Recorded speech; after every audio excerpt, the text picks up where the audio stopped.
Hi, everybody. My name is Tina, and we have 3 children.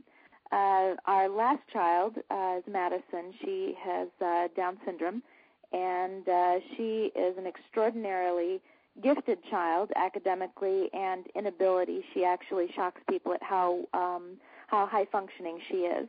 But there were certain issues that emotionally that she and I would deal with because I was the authority, and I would be the one to constantly make her behave in a certain manner or take care of herself in a certain manner, making sure that, she was always bathed properly, clothed properly, dressed properly so that, she could present herself in the best way possible. And it would always be a conflict during transition time, and also like from transitioning from being on the computer and having to go to bed, or having to do some work, transitioning from something fun to work, or vice versa. Just the transitions were very difficult for her.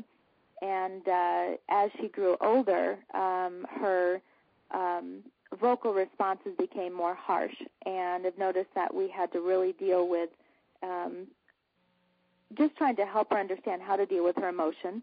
And during this time in her life, around 12, when her hormones would be more uncontrollable, there have been difficult issues during the last several years.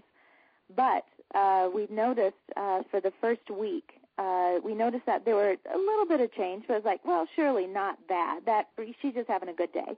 But then we noticed by the second week, all the things that we've poured into her, teaching her to say yes, ma'am, and be respectful, and you're not supposed to speak that way, and be kind. All of those things are starting to pour out of her voluntarily. And bedtime was a very difficult time, and also getting up in the morning was very difficult. Now, I was wondering where she was one night, because it was around bedtime. I was about ready to put her in bed, and it's like, anybody seen Maddie? And I noticed the bathroom door was closed that she usually gets ready in. And I knocked on the door and said, Maddie, do you need help with anything? And she said no, but she invited me into the bathroom. And I noticed she had gotten her own pajamas for the first time in her entire life. They were sitting on the sink, and she was preparing for bed. And I don't have to ask her to brush her teeth anymore. I don't have to force her to go into, start the process of getting ready for bed.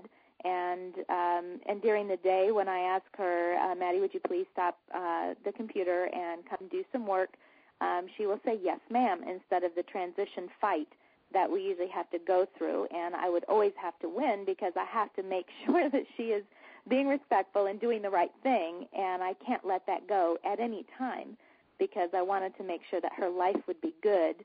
And if I poured into her as much as I could for the first several years, I was hoping that all of us could have a good life of peace through our, as we aged. But she is doing so well with transitions, I can hardly believe the stress level that is not in our home anymore.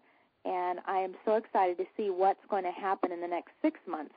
Her clarity, her speech is becoming more clear. Her thoughts are reaching a higher clarity. Her quickness, her humor is increasing. She's always been a funny kid, but her intelligent humor has progressed to another level.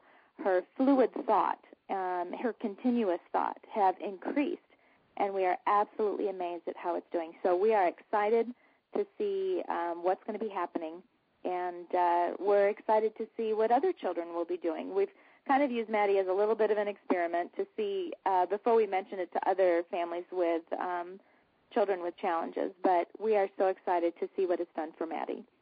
So, Mark, thank you very much for the opportunity to share our story.